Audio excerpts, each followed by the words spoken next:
Bonjour à toutes et à tous. Alors au bout de plus de 300 vidéos sur cette chaîne YouTube, je ne vous ai encore jamais vraiment parlé dans une vidéo dédiée des dividendes et du rendement. Et pourtant, ceux qui me suivent, qui me lisent depuis très longtemps savent que c'est l'une de nos grandes spécialités sur France Bourse puisque nous publions une fois par mois la lettre Pépite du rendement, et cela depuis le 1er janvier 2012. Donc cette lettre a maintenant 13 ans d'ancienneté et elle a un portefeuille géré en temps réel qui fait une performance remarquable et surtout, comme vous le voyez à l'écran, par rapport à un portefeuille qui va être beaucoup plus dédié à la croissance, celui-ci fait une performance beaucoup plus linéaire. Vous voyez, la droite que vous voyez linéaire, ce serait la droite qui correspond à 12% par an de rentabilité, comme si vous aviez un livret A qui rapportait 12% par an.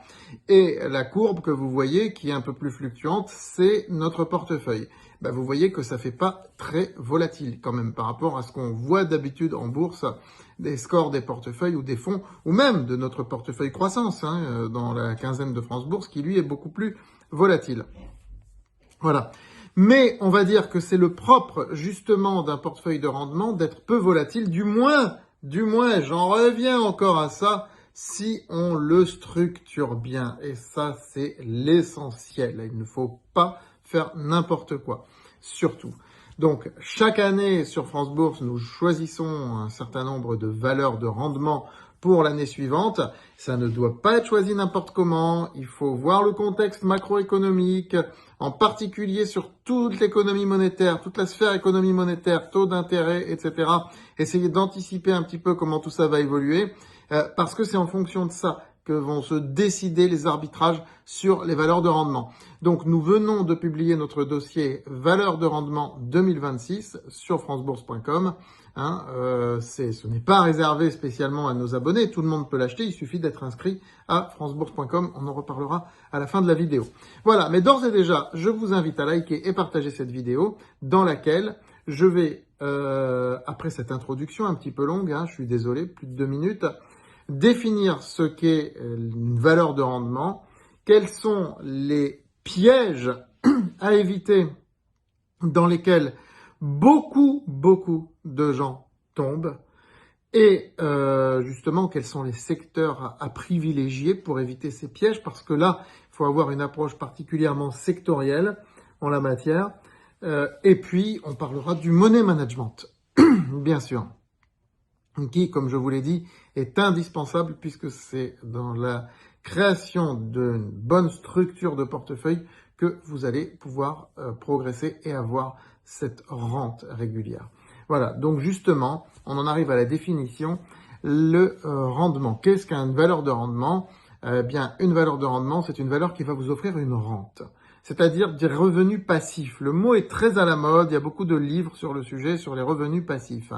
Revenus passifs, ça veut dire qu'en gros, vous restez là à rien faire et vous avez des revenus. C'est ce dont rêvent la plupart des gens qui ne sont pas éditeurs et qui pensent qu'éditeur, c'est avoir des revenus passifs. Parce qu'il y a un catalogue de livres, même si ça se vend pas beaucoup, ça rapporte régulièrement sans rien faire. Je peux vous dire en tant qu'éditeur que ça se passe pas du tout comme ça. Voilà. Il y en a qui disent aussi que d'avoir une chaîne YouTube, c'est des revenus passifs. Parce qu'en gros, tu fais des vidéos pendant 3 ans, 4 ans, après tu fais plus rien et tu laisses mûrir. Alors moi, j'en suis au tout début, je suis un YouTuber encore débutant, encore apprenti quelque part. Ça fait un peu plus d'1 an seulement, mais je peux vous dire aussi que c'est pas du tout comme ça. Que de toute façon, YouTube, si vous faites plus rien, il vous dégage. Donc, non, les revenus passifs, même l'immobilier, c'est pas des revenus passifs parce que vous avez des appartements, il faut les entretenir, il faut s'en occuper, il faut chercher les locataires, c'est du boulot malgré tout, c'est du boulot. Et puis, parfois, faut prendre le plombier qui va réparer un tel ou tel appartement, même un immeuble, c'est pareil. Des fonds de commerce aussi, des places de parking un petit peu plus. Ouais, des places de parking, c'est un peu plus de revenus passifs, effectivement. Revenus passifs, ça veut dire je fais rien, je me repose. Et les valeurs de rendement, c'est des revenus passifs. Oui, mesdames et messieurs, c'est des revenus passifs. Si on choisit bien, vous n'avez plus rien à faire, vous avez l'argent qui tombe. Si vous choisissez bien.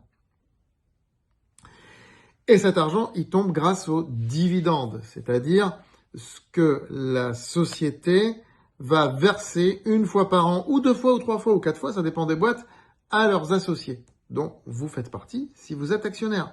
Hein, même si vous êtes actionnaire d'une grosse valeur, je veux dire d'une action, d'une société qui vaut 10 milliards et vous avez mis 1000 euros dedans, eh ben, vous êtes associé à cette société. Donc s'il y a des dividendes, vous allez les toucher.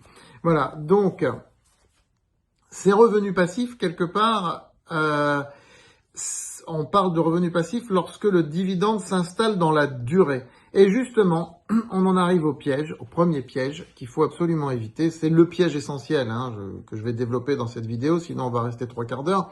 Le piège, c'est d'aller voir uniquement quels ont été les dividendes qui ont été distribués l'année dernière et de dire « Oh, celle-là, elle a distribué 10%. Le dividende, il est 3 euros alors que le titre, il est à 30, ça fait 10%, j'investis dessus. » Et ne pas regarder ni les fondamentaux, ni le secteur d'activité, ni la sociologie de l'entreprise, la culture de l'entreprise. Est-ce qu'elle a pour habitude de distribuer des dividendes à ses associés? Est-ce que les dirigeants sont eux-mêmes fortement actionnaires et se rémunèrent sous forme de dividendes? Donc tout ça, ce sont des choses à regarder. Si vous ne les regardez pas, vous tombez dans le piège. C'est clair et net, parce que vous avez des sociétés qui distribuent des dividendes, occasionnellement, une fois par exemple, et puis après plus rien. Vous en avez d'autres qui se mettent à les distribuer, qui commencent à embrayer une politique de distribution des dividendes, et qui le disent, qui le précisent, et ça c'est beaucoup plus intéressant, c'est à suivre. Mais vous avez aussi des sociétés qui distribuent des dividendes depuis quelques années, mais qui ne peuvent pas le faire, parce qu'elles n'ont pas les moyens de le faire, du coup elles n'investissent plus, du coup elles ne remboursent plus leurs dettes. Regardez Stellantis, c'est le meilleur exemple. Voilà, Stellantis qui a distribué des dividendes ambitieux, Renault aussi d'ailleurs, Renault aussi, les constructeurs automobiles français, pour attirer des actionnaires d'un actionnariat stable et fidèle, ont distribué des dividendes copieux pendant plusieurs années, alors qu'ils n'avaient pas les moyens de le faire, parce qu'ils sont très lourdement endettés en particulier. Le résultat, il est catastrophique, certes. Donc, c'est quelque chose qu'il faut absolument regarder. L'entreprise qui distribue des dividendes a-t-elle les capacités de les maintenir dans le temps? Et alors, je ne vais certainement pas donner de recommandations ici. Vous le savez bien, les recommandations, elles sont réservées à nos abonnés sur francebourse.com. Mais ce que je peux dire, c'est qu'il y a des secteurs qui sont des secteurs à privilégier pour les distributions de dividendes. Quels sont-ils? Ce sont les secteurs où il y a une récurrence, où les boîtes elles-mêmes reçoivent des revenus passifs. Donc, si les boîtes produisent des revenus passifs, c'est qu'elles sont capables d'en distribuer à leurs actionnaires. Mais évidemment, une société a des salariés, une société doit entretenir ses actifs, mais il faut saisir l'état d'esprit de ce que peut être le revenu passif pour une entreprise. C'est-à-dire des actifs qui vont lui rapporter dans le temps, même si elle doit les entretenir. Parce qu'ensuite, elle redispatche ça vers ses actionnaires si elle décide de mener une politique de rendement. Mais vous prenez des constructeurs automobiles, ils n'ont pas de revenus passifs, il faut sortir tout le temps des nouveaux modèles, il faut faire de la pub, il faut faire de la promo, c'est un secteur qui bouge très vite. Donc non, les revenus passifs, c'est les télécoms par exemple. Télécoms, c'est typiquement des revenus passifs. Le gros des investissements a été fait, il y a toujours des investissements à faire, on passe à la 4G, à la 5G, peut-être bientôt à la 6G, il y a toujours des investissements à faire. Mais au fur et à mesure du temps, ces investissements prennent moins d'importance, on va dire. Et ce qui prend de l'importance, c'est le cash flow. Et ce cash flow, une partie est distribuée. Donc les télécoms, beaucoup de boîtes de télécoms, en tout cas, mondialement, sont aujourd'hui ce qu'on appelle des vaches à lait. Voilà, ça correspond à ce que un grand stratège de l'économie d'entreprise, dont vous avez peut-être entendu parler, Michael Porter, appelle les vaches à lait. Voilà. Donc des entreprises qui sont capables de distribuer et encore distribuer. Vous avez aussi le secteur de la finance. Le secteur de la finance, c'est un secteur traditionnellement qui distribue. Alors attention, c'est beaucoup plus volatile que les télécoms aujourd'hui. Et puis vous avez l'immobilier. Alors à manier avec prudence, parce que l'immobilier, quand il y a une crise, ça distribue plus rien du tout. Les actifs peuvent se déprécier, peuvent devoir être vendus. L'immobilier, par nature, est un secteur où il faut énormément s'endetter. C'est ce que je disais en introduction avec les revenus passifs tout à l'heure. Si vous avez des immeubles, ça vous coûte de l'argent. Ça distribue. mais ça coûte de l'argent. C'est pareil au niveau d'une société immobilière ou foncière. Néanmoins, il y en a qui distribuent plus que d'autres, il y en a qui sont mieux implantés que d'autres. Et ça, il faut étudier l'endettement, il faut étudier la qualité du patrimoine de l'entreprise en question. Regardez, dans notre portefeuille de la lettre rendement, je peux vous en parler puisque je ne la recommande plus, cette valeur, dans les cours actuels. Je recommande juste à ceux qui l'ont de la conserver. C'est Patrimoine et Commerce. Patrimoine et Commerce, c'est une société immobilière foncière assez peu connue du grand public. Même les analystes n'en parlent pas trop. Je l'ai recommandée il y a déjà 7 ans, plus de 7 ans. Elle est toujours dans le portefeuille parce que elle rapporte du dividende. Elle distribue chaque année. À l'époque, le titre était à 15 euros. Aujourd'hui, il est à 25 euros. À l'époque, il distribuait 1,20 € de dividendes. Aujourd'hui, elle distribue 1,60 € ou 1,70 €, j'ai plus les chiffres en tête, de dividendes. Donc, le titre a progressé plus que le rendement, ce qui veut dire que le rendement a baissé. Il a baissé pour celui qui rentre aujourd'hui. Pour celui qui est rentré à l'époque, il a augmenté puisque le dividende a augmenté.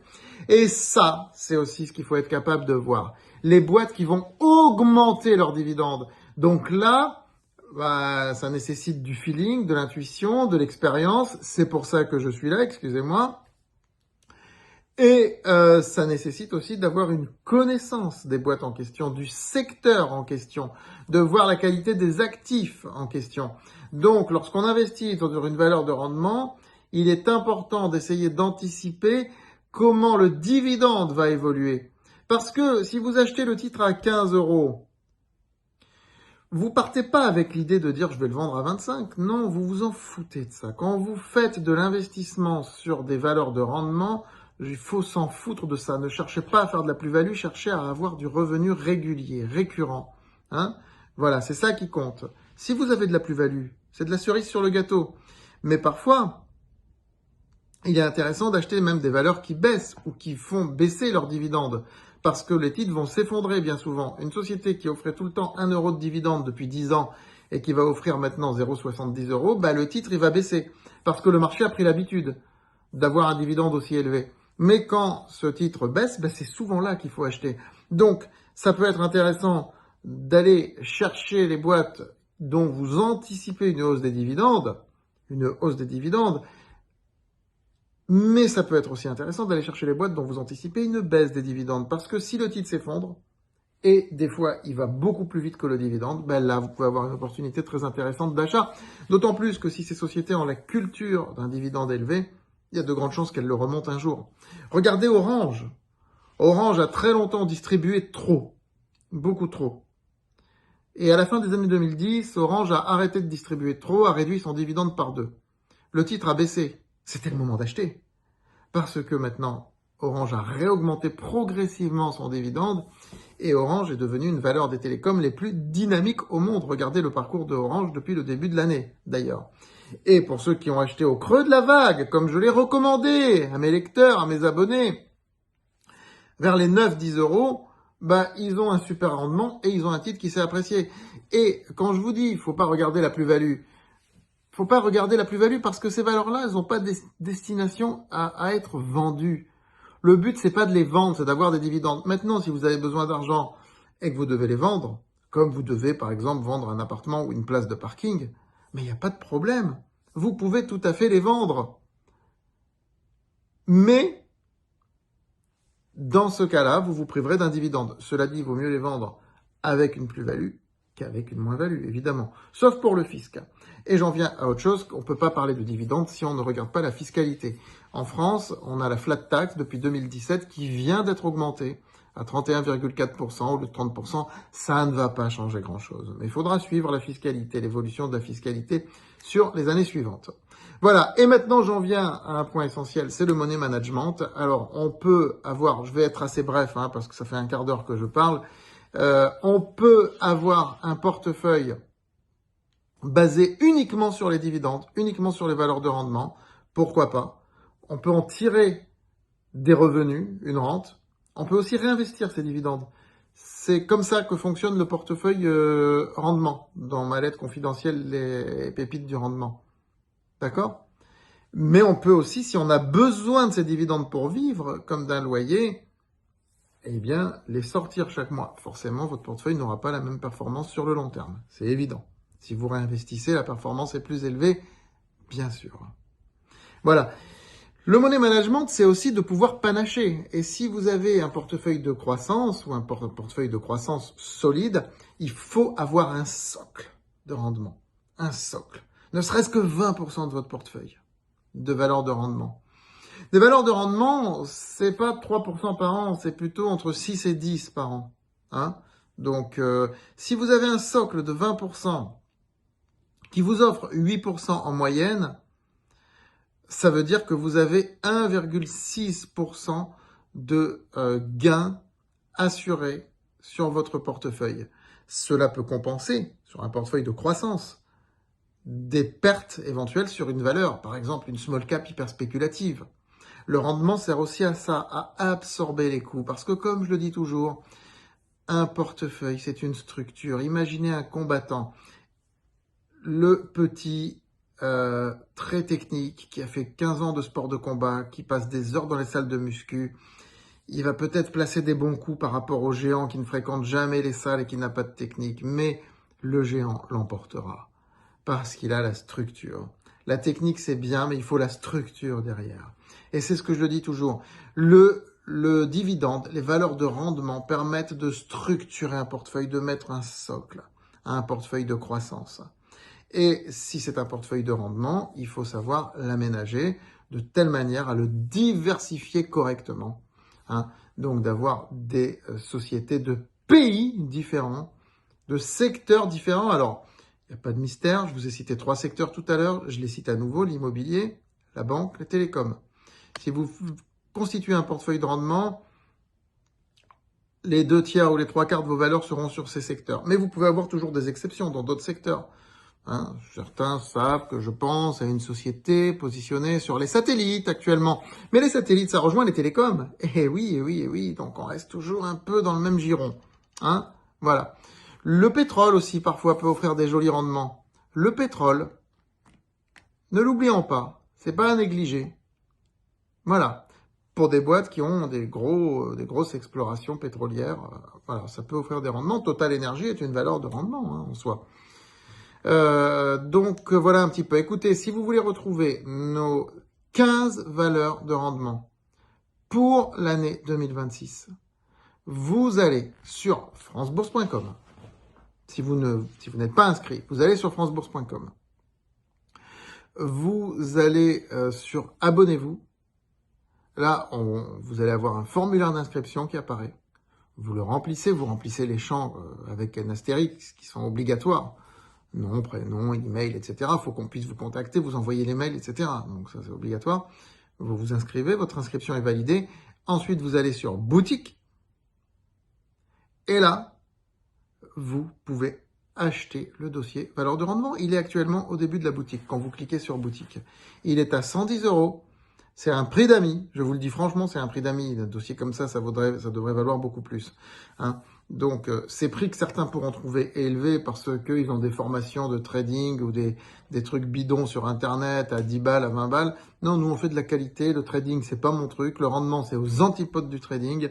Hein. On est sur de l'enrichissement à long terme, sur du vrai enrichissement, je veux dire, pas essayer de faire des coups toutes les 3 heures, quoi. Voilà, on est aux antipodes de ça quand on s'intéresse aux valeurs de rendement. Hein, donc, le dossier est actuellement en vente sur francebourse.com. Voilà, bah écoutez, j'espère avoir été assez complet. C'est sûr que je ne peux pas en dire plus, ça va faire 20 minutes de vidéo déjà, mais c'est déjà pas mal ce que je vous ai dit. Donc, en espérant vous avoir renseigné sur le rendement, sur les pièges à éviter, etc., etc. Je vous invite à vous abonner à cette chaîne YouTube et je vous donne très rapidement donc, rendez-vous sur francebourse.com où vous pouvez vous inscrire. Et n'oubliez pas aussi de vous abonner à cette chaîne YouTube où différents sujets sont